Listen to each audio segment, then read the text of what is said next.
Hello YouTube, it's Barbara Jean. I cut myself off accidentally, like I did my first time I tried to do this. Um, YouTube is messing with my videos.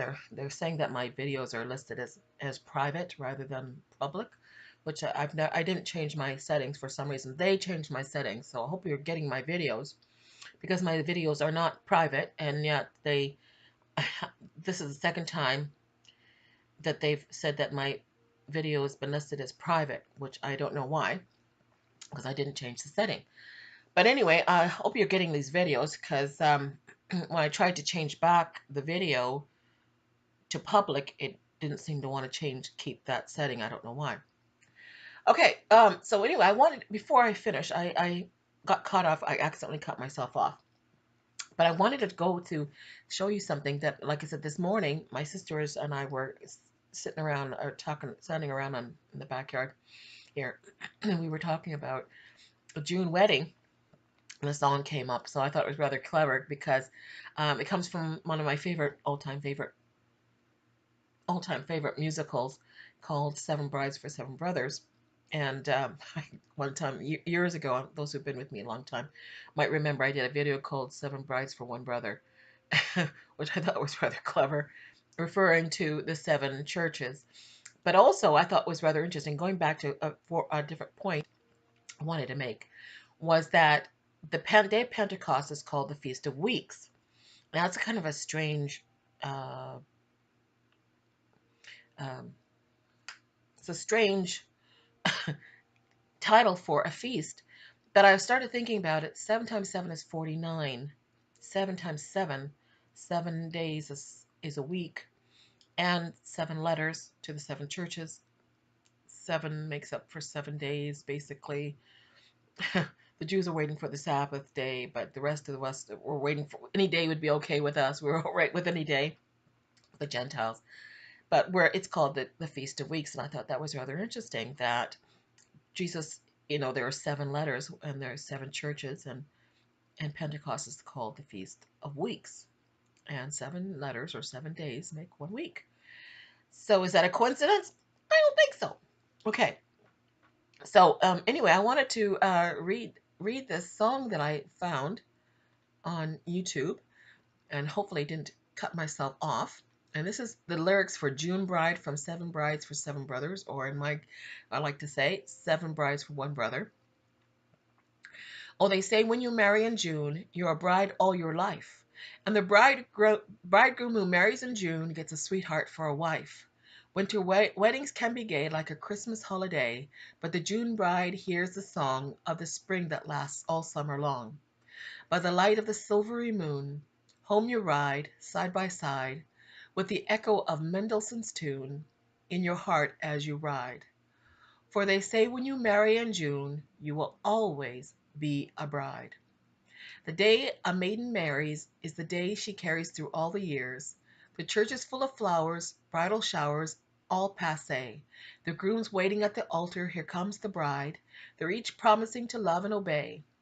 There is madness celebrating, every bridesmaid is waiting just to see which one will catch the wedding bouquet.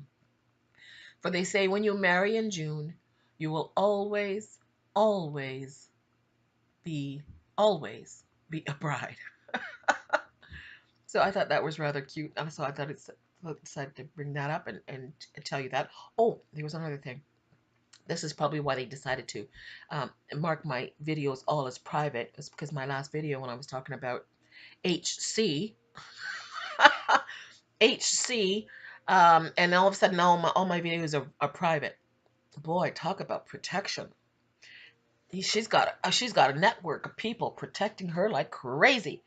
But anyway, HC in this dream, remember I told you in my last dream I had a dream about her and how she had become exposed.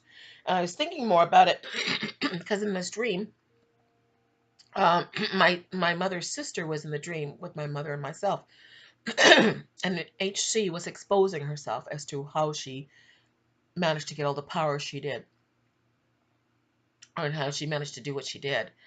And she had sewn herself up. Basically, she had stitched, and you could see the stitches were very crude, and they were there. So this is talking about a spiritual thing that's going on and what happened. And I was thinking about my aunt, why my aunt was there. Her name is Beverly. And her name means beaver meadow.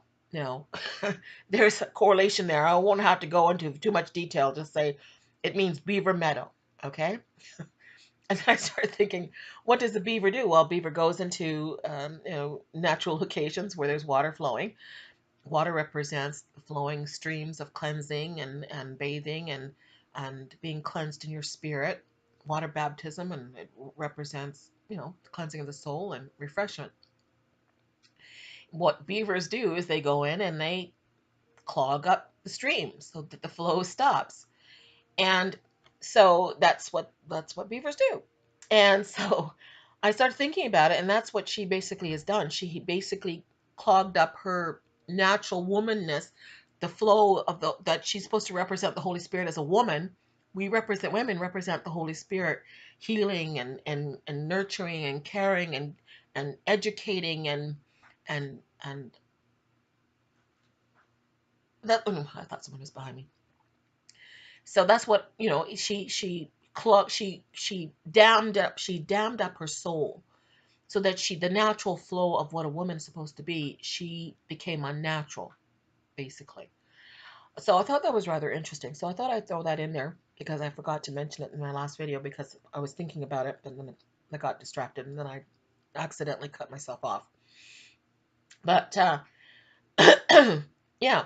And then I was thinking about of course, the Holy Spirit comes, and 7 times 7 is 7. 7 times 7 is 49, and one day it's extra is 50. That's the day of Pentecost, which is the count of 50. 50, 7 times 7 is perfection. If you think about it, perfection, 7 is already perfect.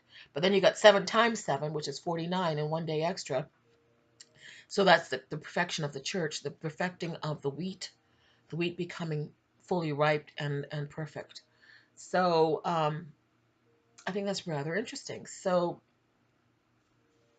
something to think about.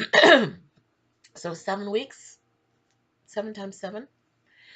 Um, I think that's all I need to say on this because, like I said, this is just an add-on to what I was saying in my last video, and hopefully I can get it to load up the way I intended for it. I wonder if all my videos are now going to be private rather than public, which I don't understand because I didn't mark it as as private. So they're screwing. They've already screwed around. They've always, since I came on YouTube, I've been censored. People have been saying, "Oh, they're censoring me." They've been censored in the last week or so, the last year or so. So they thought, not realizing the Christians who've been actually spreading the truth and trying to get the gospel, trying to shine the light of God's truth, because the truth is what sets us free, people. Truth sets us free. So though if you got too much truth, they try to hide it. This is what they've always been doing. From the beginning of time, they've been trying to hide God. And that's what the synagogues of Satan does. They try to hide God. They try to hide the truth. And so they're doing it again, and they censor you, they censor me, they censor everybody. And they've been censoring me from the time I came on YouTube. And so now they labeled all my videos as private. So I got to somehow get that taken care of. But anyway, I hope you have a great day. And just think, maybe in a week's time, we may be up in heaven. Now, I don't know whether this Pentecost is the day of the rapture, but I sure hope it is. I hope it is. I mean, I hope any day is the day of the rapture. I hope tomorrow is the day of the rapture. But it could be next week, next Sunday. Just think about it. Oh, we could be June brides. God bless. I'll talk to you later.